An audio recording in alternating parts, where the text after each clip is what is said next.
Bienvenidos a El Camino, donde regresamos a la senda antigua y siempre estimulamos a la madurez cristiana. Una de esas preguntas frecuentes en las redes sociales sobre el ministerio cristiano es si la mujer puede ser pastora o liderar y gobernar la iglesia local. Algunas personas se preguntan, si la mujer no puede ser pastora, entonces ¿qué otro ministerio no puede desarrollar en la congregación? Pero la verdadera pregunta no creo que sea tanto lo que la mujer no puede hacer en la congregación, sino más bien, ¿qué sí puede hacer la mujer en la congregación? ¿Y cuál es la importancia del ministerio femenino para la iglesia de hoy? Algo que no podemos negar es la diferencia entre el hombre y la mujer en la Escritura. Creer que la mujer puede cumplir las responsabilidades y roles del hombre y viceversa es simplemente limitarnos. Es hacer copias baratas del propósito de Dios para su vida. Algo que es muy claro es que son diferentes el hombre y la mujer. La Escritura también hace énfasis en la diferencia entre el hombre y la mujer cuando nos dice que el hombre necesita sentirse respetado, mientras la mujer amada. El hombre ama a su mujer y la mujer respete a su marido. Entonces realmente son diferentes. Lo que sí no podemos negar y lo que la Escritura hace mucho énfasis es que tanto el hombre como la mujer tienen la misma dignidad, porque son creados a la imagen del Señor. Cuando vamos a Génesis capítulo 1, versículo 27, dice la palabra de Dios: y creó Dios al hombre a su imagen. A la imagen de Dios los creó. Varón y hembra los creó. Entonces tomaremos algunos minutos para ahondar un poco más en estas cuestiones y ver la importancia también del ministerio femenino. Algunos de esos líderes que tanto respetamos nos dan evidencia clara y verídica acerca de la ausencia del ministerio pastoral femenino en la Escritura. Por ejemplo, ellos nos hablan que de los 12 discípulos más cercanos a Jesús, ninguno fue de sexo femenino. Tampoco vemos en la Escritura algún libro que haya sido escrito por una mujer. De igual manera, cuando el apóstol Pablo habla de los pastores y obispos, se refiere a que deben ser maridos de una sola mujer. Por tanto, deberían ser hombres. De igual manera, no tenemos ejemplos en la Biblia de mujeres que controlaran al pueblo y fueran líderes de la nación, exceptuando a Débora, un ejemplo muchas veces mal entendido. Algo que tenemos que entender es que este ejemplo de Jueces capítulo 4, hablando de Débora, hace énfasis en que ella era jueza y profetisa del pueblo, pero ella no era la líder de la nación y tampoco la líder del ejército.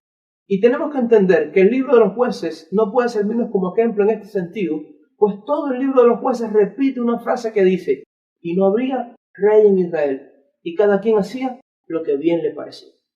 Por si esto fuera poco, también el apóstol Pablo en 1 de Timoteo capítulo 2, versículo 12 nos dice: porque no permito a la mujer enseñar ni ejercer dominio sobre el hombre.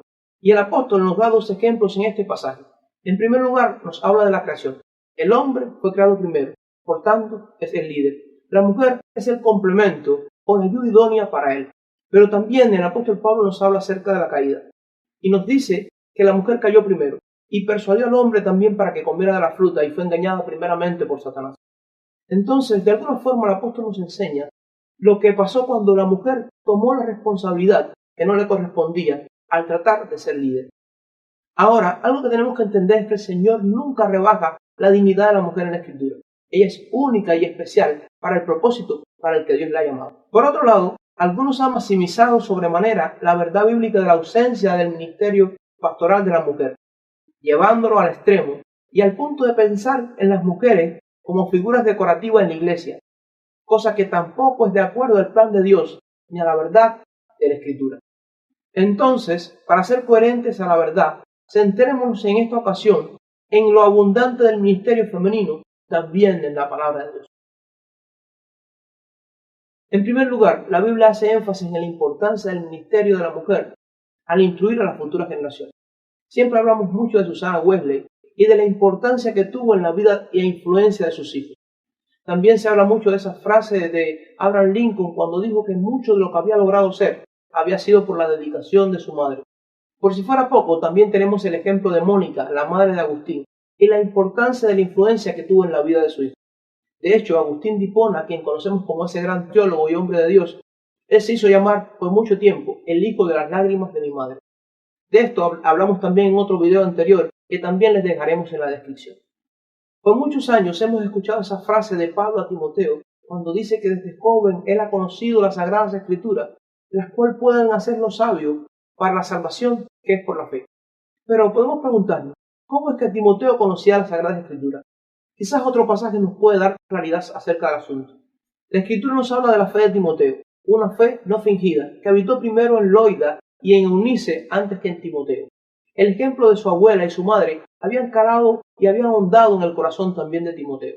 He aquí la importancia del ministerio femenino y el impacto que tiene en el corazón de los hijos. Pero las mujeres no solamente tienen una responsabilidad y una influencia tremenda en la vida de sus hijos, sino también en la vida de otras mujeres. De hecho, la Escritura nos asegura en Tito capítulo 2 versículos del 3 al 5. Las mujeres mayores asimismo sean reverentes en su porte, no calumniadoras, no esclavas del vino, maestras del bien, que enseñen a las mujeres jóvenes a amar a sus maridos y a sus hijos, a ser prudentes, castas, cuidadosas de sus casas, buenas, sujetas a sus maridos, para que la palabra de Dios no sea blasfemada. Creo que también es un ministerio que se ha descuidado en la iglesia y que es central también en la vida de la iglesia de hoy. De igual manera, la mujer tiene vital importancia en ministerios como el servicio y la administración. La Escritura nos habla acerca de mujeres que servían a Jesús. También nos da ejemplos de mujeres que servían a los santos, como Dorcas. Y por si fuera poco, una de las descripciones acerca de las viudas verdaderas era que ellas tenían que haber lavado los pies de los santos. Pero no solamente esto, también la Escritura nos habla acerca de Febe, esta diaconisa que también servía en la iglesia y administraba de alguna forma también la iglesia. Aunque el libro de los Hechos nos habla acerca de la responsabilidad del diaconado como una función de hombres, al parecer, con el ejemplo de Febe, se nos muestra en la Escritura que este ministerio también se extendió a las mujeres. Por si fuera poco, la Biblia nos habla acerca de la responsabilidad de la mujer en ministerios tan valiosos como el de evangelismo y de discipulado. Hablando un poco acerca del evangelismo, se nos muestra a la mujer samaritana. Esta mujer escuchó el evangelio, esta mujer fue conmovida por la palabra del Señor. Y de alguna forma, dice la Escritura también, ella fue a los hombres en Samaria y dijo, he aquí uno que me ha dicho todo lo que yo he hecho. ¿No será este el Cristo? Es interesante que la Escritura nos asegura que ella fue a los hombres. Es decir, ella evangelizó aún a hombres. En cuanto al discipulado nos sucede más o menos lo mismo. Tenemos el ejemplo de Apolo, este hombre de Dios que fue instruido por Priscila y Aquila, una mujer y un hombre. Fue discipulado por ellos. De alguna forma también la Escritura nos enseña entonces que la mujer puede cumplir funciones también de discipulado cuando lo hace juntamente con su esposo, aún a hombre. Y por último, hay algo más. Un pasaje que siempre me conmueve en la Escritura es Filipenses capítulo 4, versículos 2 y 3. El apóstol Pablo asegura en esta porción, ruego a Evodia y a Síntique, estas dos líderes, que tengan un mismo sentir en el Señor. Y continúa diciendo, asimismo, te ruego también a ti, compañero fiel, que ayudes a estas que combatieron juntamente conmigo en el Evangelio, con Clemente y también con los demás colaboradores míos, cuyos nombres están escritos en el libro de la vida. No nos habla claramente las Escrituras cuál es la responsabilidad de estas mujeres en este pasaje. Tampoco nos dice a qué se refiere el apóstol cuando habla acerca de ellas, como que combatieron juntamente con él por el Evangelio. Lo que sí está claro es que el apóstol Pablo tenía en gran estima a estas mujeres. Y de hecho nos habla de la dignidad e importancia que tenía para el apóstol, al mismo nivel que los hombres. En conclusión, habría que ser ciego para no notar la importancia del ministerio de la mujer en la Escritura. Cuando Dios envió a su Hijo al mundo, lo hizo venir y lo dio al cuidado de María, una mujer. Cuando quiso preservar al pueblo de Dios en la cautividad, levantó a Esther, una mujer. Cuando el Señor decidió guardar a los espías, tocó el corazón de Rahab, una mujer, la cual por la fe se nombra aún en la genealogía de Jesús. Y en cada suceso, detrás de cada hombre de Dios, cada historia, cada ejemplo, también hay una mujer. Entonces, Dios no ha devaluado a la mujer, la ha hecho especial y única. Está tan fuera de foco el querer dar a la mujer la responsabilidad y protagonismo que no tiene, como no ser coherentes con la Escritura, exaltando y reconociendo el lugar que sí tiene. Pues hay mucho, pero mucho que la mujer es llamada a ser, por y en la congregación de los santos.